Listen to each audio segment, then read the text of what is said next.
dumako naman tayo sa usapang mga love, relationships. I'm sure lahat ng mga viewers natin ay makaka-relate this morning dahil ngayon iba may mga pinagdadaan ng love problems, iba sa kanilang mga relasyon, at saka lalo na kung mahilig ka magbasa ng mga inspirational books. Nako, tamang-tama at very exciting ating interview this morning dahil makakasama natin ating very special guest, isa pong author ng mga inspirational books, si Miss Eliza Rivera. Good morning, Eliza. Isang umagang punong-puno ng pagpapala sa iyo, Dayan, sa iyo, JC, at sa lahat ng mga tagapanood ng Good Morning Boss. Magandang umaga, ma'am. Umpisahan na natin, bakit po kayo nagkaroon ng idea or inspirasyon para sumulat ng mga librong mga ganito, yung mga tungkol sa love? Nagkaroon po ba kayo before ng problema sa love? Or ano pong nagsilbing inspirasyon ninyo? Actually, yes. Of course, ako mismo, meron akong issue, meron akong problema dati sa love na salamat sa Diyos, inayos niya ng pagkaganda-ganda yung love story ko.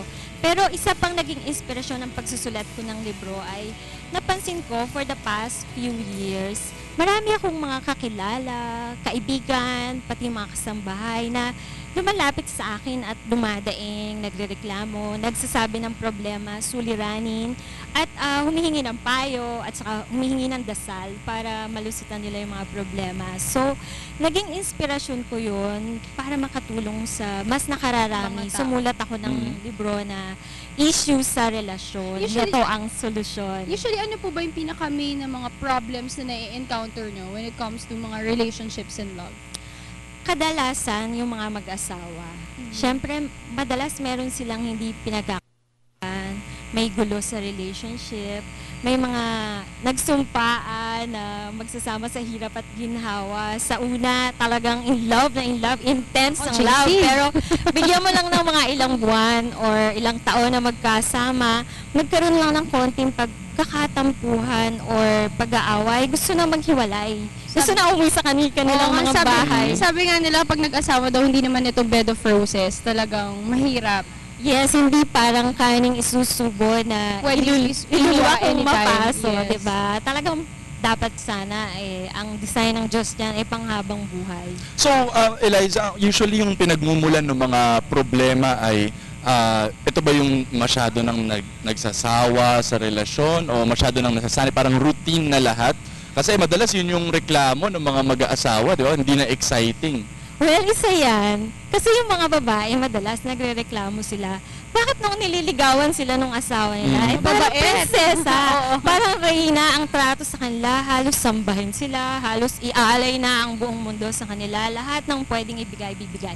Pero pag nagkatuluyan na sila, tapos pag magkasama na sila, dumarating yung point na parang tinatake for granted na sila ng kanilang mga esposo.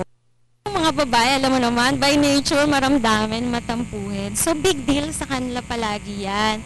I think yun ang isang bagay na kailangan maintindihan ng mga lalaki na dapat alam nila yung emotional needs ng kanilang mga asawang babae. Kaya alam mo, Dayan, yung ginagawa ko, hindi ko binibigay yung lahat kapag ligawan.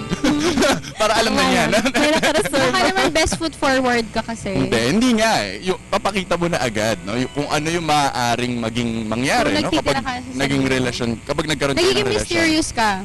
Mysterious. Pwede na rin. Hindi, actually, minsan din sa mga mag-asawa, JC, parang ang nagiging problema din nila ay financial. Yes. Kung hindi ako nagkakamali, halos lahat yun ang nagiging problema. Yeah. Paano mo naman masusolusyonan yun? Anong mga pinaka-ina-advise mo dun sa mga mag-aasawa? Yung financial na problema, talagang very common yan, diba? Lalo na sa panahon ngayon na mahal na lahat ang bilihin. Parang tuition ng anak. Yeah, tuition ng anak. Sama-samang gastos. Kasi pag nagsimula ka mag-asawa, walang katapusan na paggastos yan. So, dito na pumapasok yung pagtutulungan ng asawang babae at asawang lalaki na kung hindi kaya ng single income family, talagang mapipilitan na magtrabaho pati yung babae. At siyempre, mahati yung kanyang atensyon, hindi lang sa pamilya, kundi sa paghahanap buhay.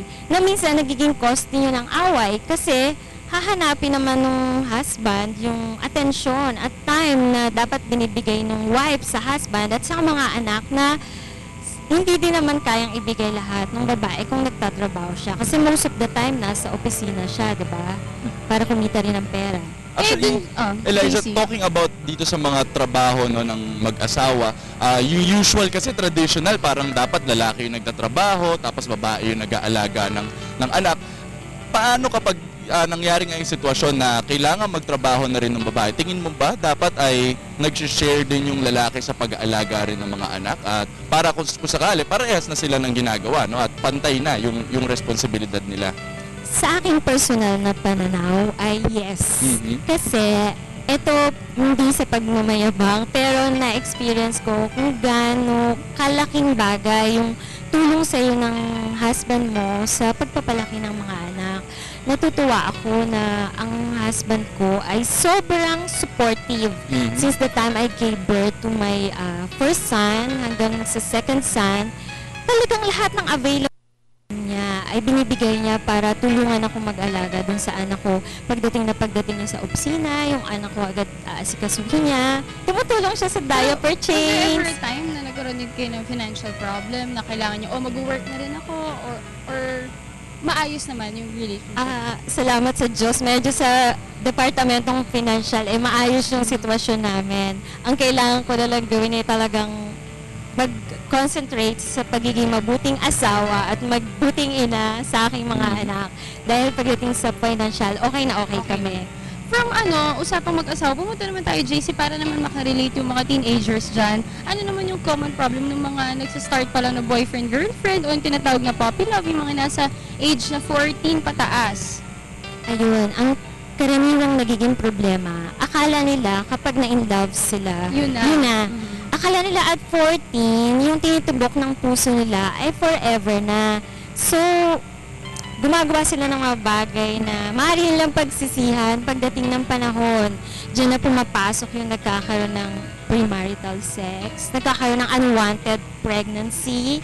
Tapos, of course, early marriage kapag pinilit ng mga taong ito o ng mga magulang na ipakasal kahit na hindi pa sila hinog sa panahon para pumasok sa buhay mag-asawa. Alam mo ba, Bakit mo ko tinitignan, Dayan, Hindi, nung kasi- sinasabi niya yun? naisip lang kita, JC. Mm. Kasi alam mo, yung mga ibang may mga relasyon, usually, yung mga nagiging karelasyon nila ng mga bata sila, tapos tatagal sila, let's say, 8 years, Mhm. 10 years, biglang magbe-break, tapos kung sino yung makikilala nila ng right age nila, papakasalan nila kahit months lang. Ang daming ganung Tama. nangyayari. Oo, parang nangyayari yung emotional transference na pupunta dun sa lalaki. Na out of depression, nagkakaroon siya ng mentality na this is going to save me from my broken-heartedness, from my emotional hurt, na siya na siguro yung magiging savior ko dito sa sitwasyon na to. So, nabibigla minsan. Hindi minsan pinag-aaral na mabuti yung damdamin, hindi nila kinikilalang mabuti ang isa't isa. At ang masakit dito, pagdating ng oras, Wala ko nagkakahiwalay talaga. din. Ang solusyon ko dyan is you really pray hard. You pray for what's best. Talagang ililift mo lahat kay Lord. And speaking of isa pang solusyon sa mga problema ng mga tao ay ang pagbili ng libro. So, ito yung issue sa kung relasyon, saan ba ito ito? ang solusyon. Actually, tamang-tama yung sinabi mo, Dayan. Kasi ang issue ng relasyon, heto ang solusyon, ay compilation ng iba't ibang problema, issues, suliranin na kinakaharap pang araw-araw ng iba't ibang klaseng tao. Mhm. People from all walks of life. Ika nga. Kasi nga, minsan tayo may tendency na pag merong problema, akala natin hindi na matatapos. Akala natin wala nang solusyon, wala nang remedyo. Pero sa madaling salita, sumatutol, sinasabi na tong libro na ito na kung may issue ka sa relasyon, kay Jesus, kay Yesu Cristo ang ating Panginoon at tagapagligtas, meron tayong matatagpo ang solusyon. Mhm. Okay. So, Saan po ba very namin- interesting saan po namin pwedeng librong ito. mabili yung book ninyo? Or available na po ba ito sa market? And magkano po? Yes, ikinagagala ko yung balita, lumabas na siya at available na siya sa lahat ng branches ng Central Bookstores nationwide. Meron sila sa Mega Mall, meron sa Quezon Avenue, at marami pang iba. In 2 weeks time, nasa National Bookstore na rin Wow. siya at magiging available na rin siya online via vibookstore.com. Ito yung e-bookstore ng Vibal Publishing. I'm sure very affordable lang to.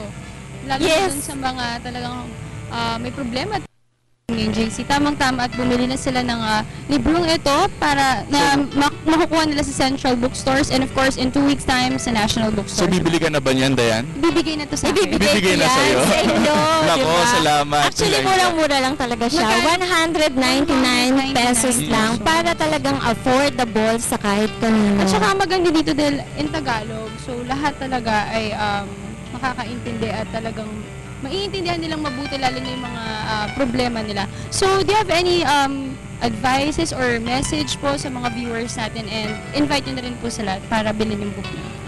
Okay, again, sabi nga ni Daya, invite ko na kayo na bumili kayo ng issues sa relasyon. Heto ang solusyon. Basta bilang isang babaeng Kristiyano, ang masasabi ko lang ay lahat ng nararamdaman natin, lahat ng pinapapalooban nating sitwasyon, issue o problema, ang tamang daan lang na dapat nating tahakin ay tumawag sa Panginoon through prayers at for sure, sabi niya sa Jeremiah 33:3, "Call unto me and I will answer you." Sinabi niya yan. "And I will show you great and mighty things that you have in your life." Susurpresahin ka ni Lord sa mga solusyon sa iyong sitwasyon. Maraming salamat po. Okay, talagang magandang pag-usapan ito, no? Lalo na para sa mga mag-aasawa, no, na baka gusto nilang makita kung ano yung mga solusyon sa mga long-standing problems na nila. Kaya naman maraming salamat. Yan po si Thank you so Eliza much. Rivera, ang author ng issue sa relasyon. Ito ang solusyon. Parang Thank you so much for having me here also, Diane and JC. salamat, Eliza.